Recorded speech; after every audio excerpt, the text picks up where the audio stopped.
We'll go ahead and get started. This is a required thing that we have to do in the state of Arkansas. We have a regular board meeting at 5:30. Kind of killing two birds with one stone. It's good information. The presentation shouldn't last longer than about 15 to 20 minutes. And then on the tail end of that, if you have any questions, please ask them. And then stick around for the board meeting. I have this sneaky suspicion that we're going to be sticking around for the board meeting in that corner over there. So stick around. 5:30, we'll give away some awards, some superintendent's awards. And then we have kind of a short agenda for today's board meeting on this Monday. There's a lot going on. All right, 22, 23. We're excited. So this is a vision and mission statement that has not changed.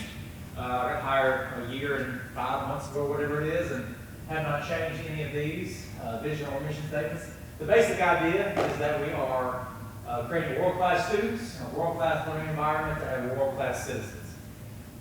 There's no need to change this when this would create a perfect system for us. What we want to do is put forward our best foot while also prioritizing students. So the mission statement, which I think is actually a really good one, is to provide all students, and for me, that would be capitalized and underlined, exclamation point, all students, quality education through the collaborative efforts of schools, families, and all stakeholders to create productive citizens in our ever-changing society. So personal note, I'm a first-generation college graduate, so for me, when I look at students who will be first-gen students, I see myself. I see my dad, who still working in the cotton mill to this day. I worked in the cotton mill. My mom struggled to get her high school diploma and did, and now she's working with children.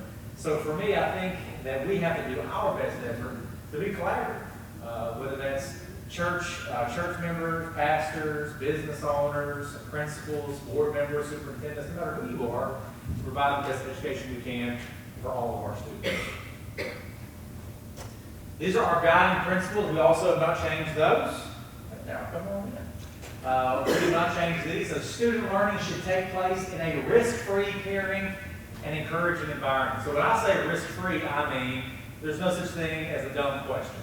There's no such thing as coming into a room, should be, and feeling scared to ask a question. Because in those environments where we all feel safe and welcome and have a sense of belonging, we'll be better employees, we'll be better superintendents, we'll be better principals, we'll be better students.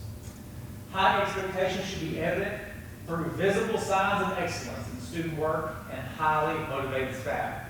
There is no problem holding students to a high standard. You don't have to be mean to hold students to a high standard. We all remember that teacher, whether it's elementary school, middle school, or high school, maybe even college, who just held us to an unbelievably high standard, and we met the mark. So for me, that was many coaches throughout the years, and it was my high school chemistry teacher who was just relentless to the fact that I needed to know the periodic table, know it well, and know how to balance equations. And when I didn't know how, she told my mother that I earned a C and not an A. I wasn't used to getting a B or a C in any class, and my mother was quick to defend me like she's been a good mom. She was making sure that she defended her baby. But that teacher just told her point blank period, well, he earned a C.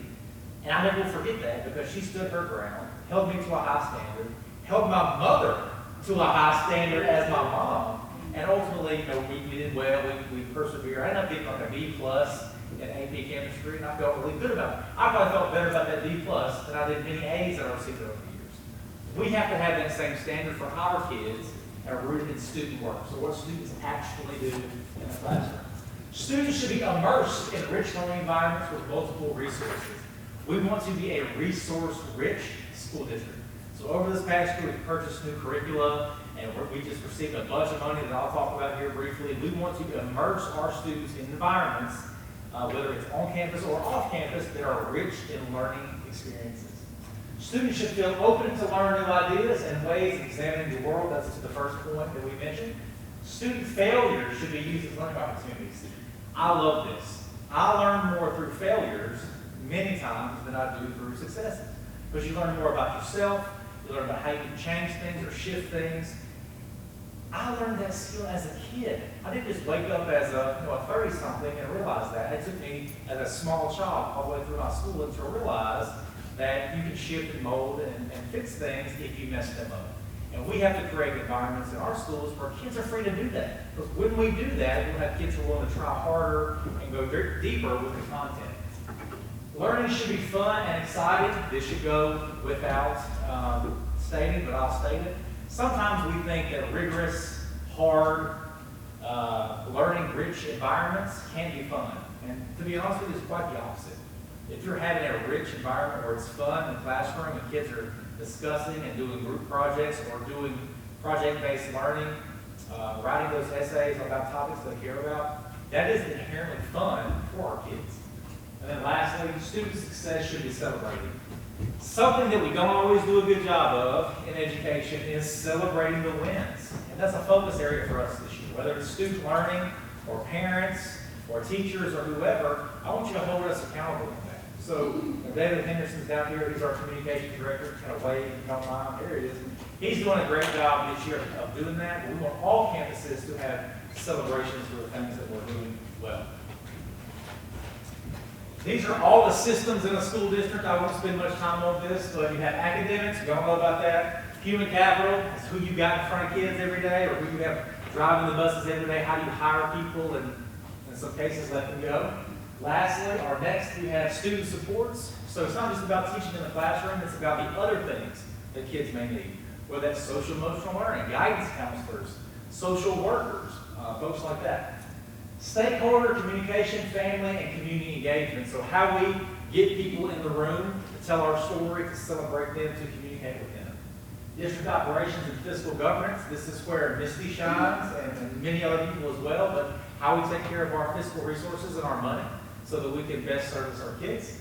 And then lastly, facilities and transportation. I see Maurice Henry back there. You can add maintenance to that as well. But literally, pretty much everything we do will fall into one of these 6 buckets. And today, we're going to use that frame to look at our school district. Talking about having a risk-rich environment, taking chances, this is how I view anything that we do. So first, you got to make a plan. Secondly, you just got to do it. And then you check and see how well you did it. And then you keep planning, you keep doing, you keep checking on and around and around and around. Our job is never done as a parent. Your job is never done as a board member. Y'all know that. Your job is never done as a superintendent or as a coach. I was a basketball coach for a while, and your job is literally never done from 6 a.m. to 10 p.m. or beyond. But the thing I love about this graphic the most is what's in the center. Okay, no matter what we do, it's all about kids, period, point blank. And I want you as parents or kids or staff members to hold us to that standard, right? If you come to me and say, yeah, Dr. Crossley, in that presentation, you said kids are at the heart of everything we do. Please, use that against me. I would love for you to. Because every decision that we make should be about kids. This is the org chart, and I'll save you. Basically, we have a 22, a little bit over 100 kids school districts. So we don't have a ton of central office staff, but we do have some now. And we have title funds that kind of pay for that. We have 2 assistant superintendents, one for federal programs and HR and equity compliance, and then another one for special populations, so SPED, 504, GT. You can see the graphic on the website after we post it, but that's what those 2 assistant superintendents handle. We also have a learning service specialist who's doing curriculum and novice teachers and things of that nature, and testing. We have a district improvement specialist who's right out there. She's supporting principals and all certified evaluations. So counselors, teachers, principals, that's her lane and her area of work. Maintenance and transportation director, that's Maurice Henry, who's sitting right there. We have finance coordinator, which is encompassing a lot of different things, the district treasurer, and that's Misty right there.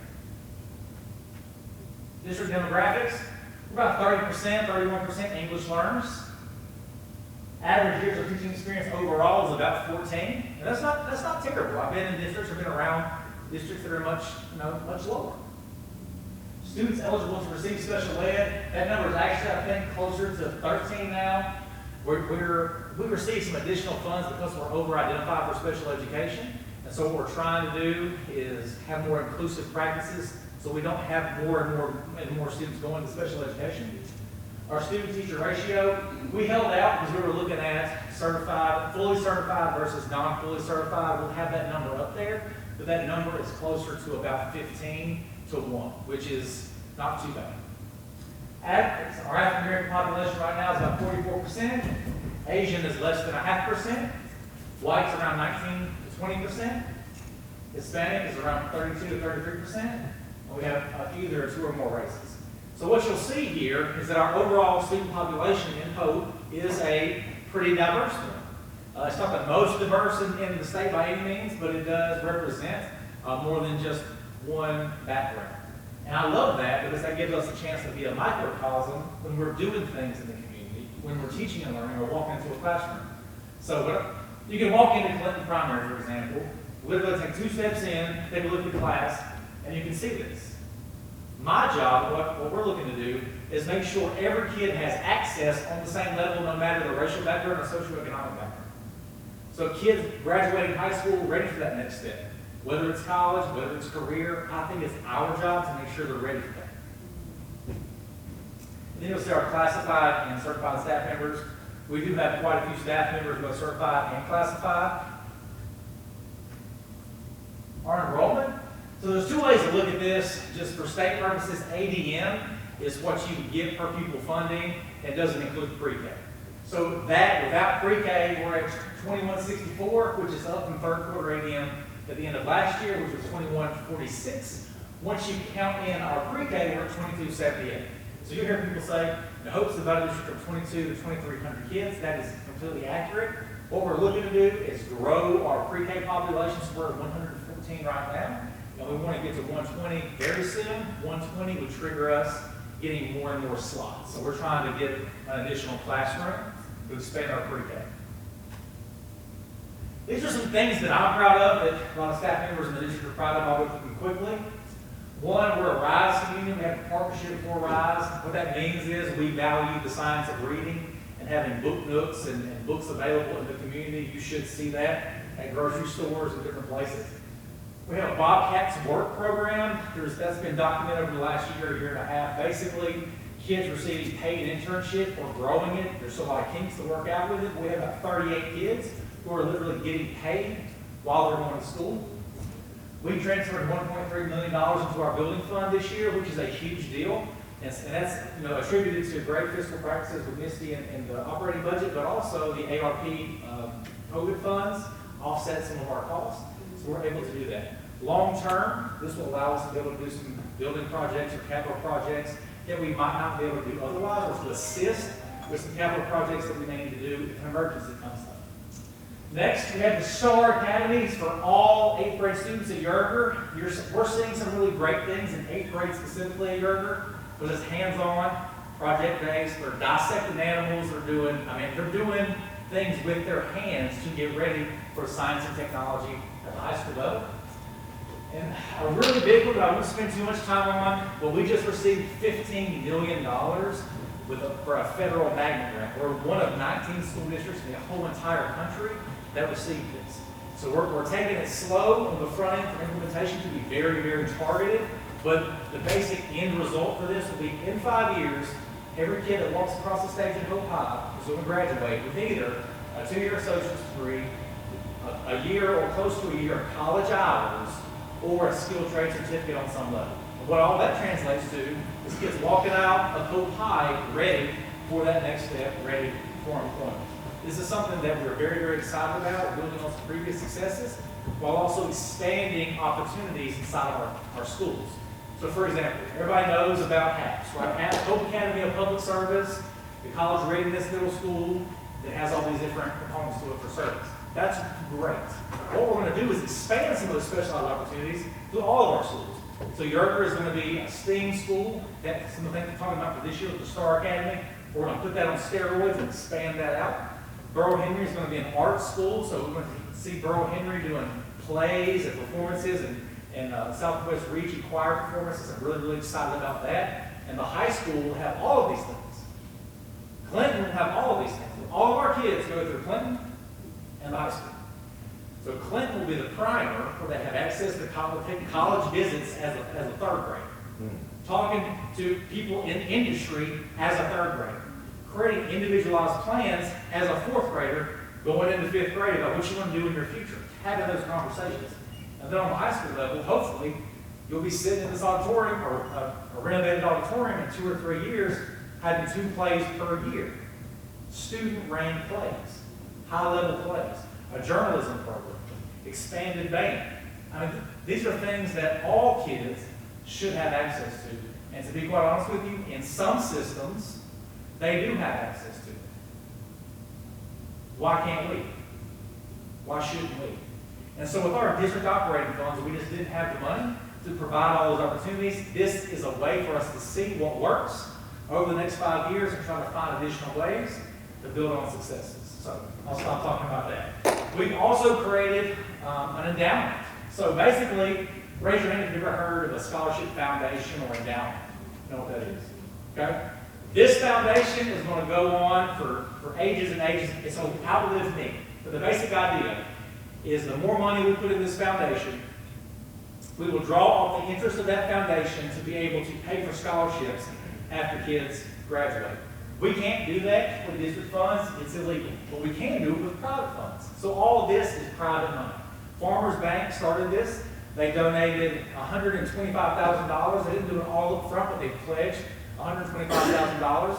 We've had other private donors who've given well over $100,000. So right now we've raised or pledged $230,000. My goal by the end of this year is to raise $2 million to be able to give a lot of money away this year. And to be able to do it year after year after year. So we have this promise that if you graduate from Hope doing all these great things we're talking about, not only will we see you to the high school finish line or the concurrent finish line, we'll see you all the way through potentially to your certification or career. We have a new communications plan. We've given out retention incentives for staff members. We have an additional grant for some additional bonus pay for teachers and support for teachers. We have a new curriculum coming down the pipe. Guys, we are throwing all of the right things at the problem of making sure all kids have a high quality education. Because you can't do it without teachers in the classroom, you just can't. So we want to support teachers, support our staff members to make that happen. And it's imperfect. I'm not perfect. It is an imperfect science. But we are excited about our next steps and want your support in that. Our COVID response, I still included this year just so you see it. We're just following CDC guidelines.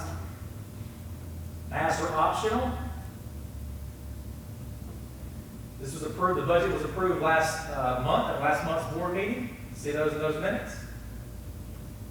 This is our carryover budget. We have, because of COVID and the COVID funds, we do have some carryover funds. We didn't have to spend all those title funds that we received from the federal government, the initial funds. So we do have quite a few dollars to spend.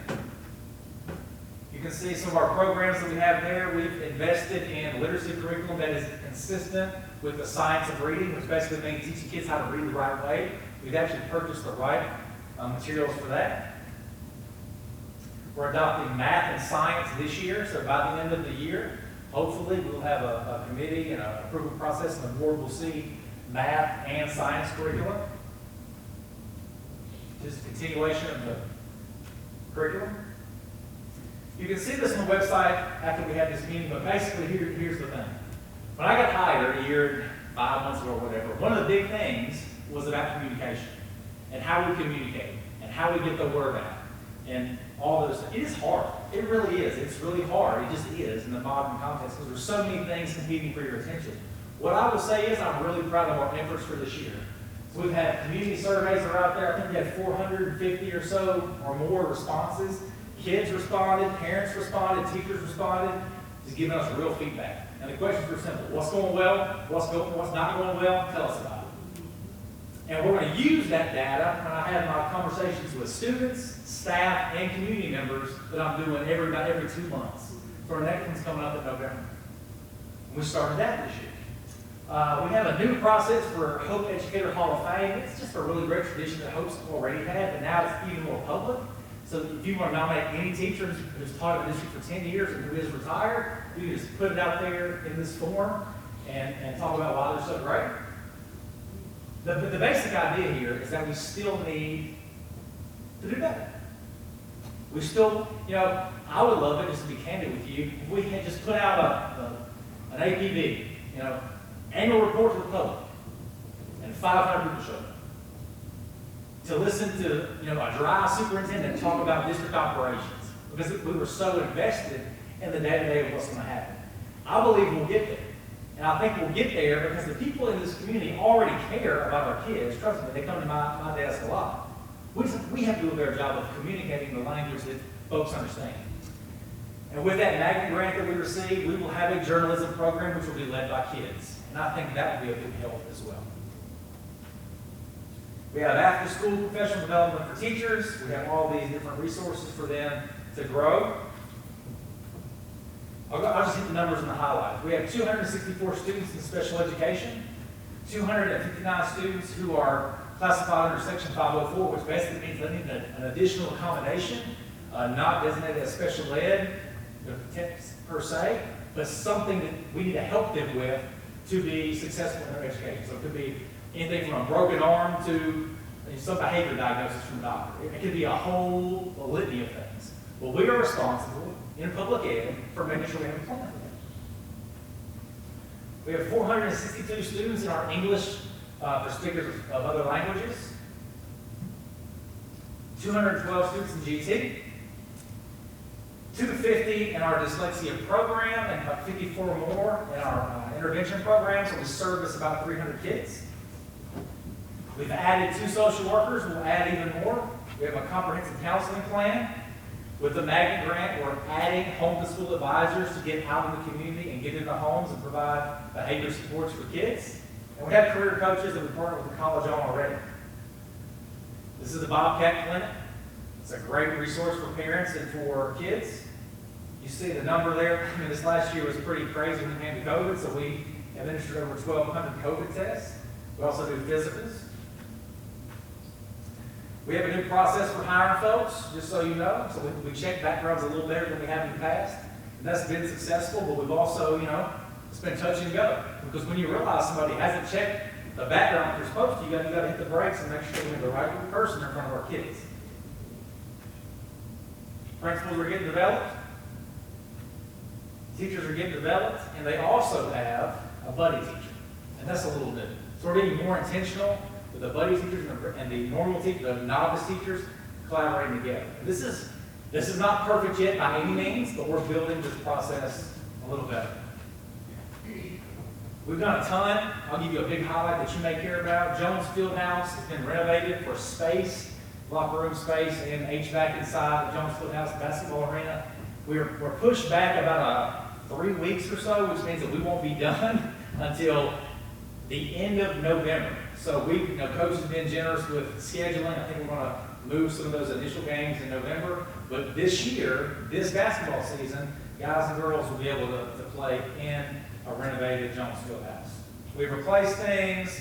We've replaced roofs. We've replaced hot water heaters. This is just the normal operating of the school district, but we've been on it and done a great job with that. Transportation, we have replaced and will replace some buses to keep our bus fleet up to date. There's been bus camera systems we've had to upgrade. Any bus that we buy from now until forever will have that sort of not only tracking purposes, but video surveillance inside the buses.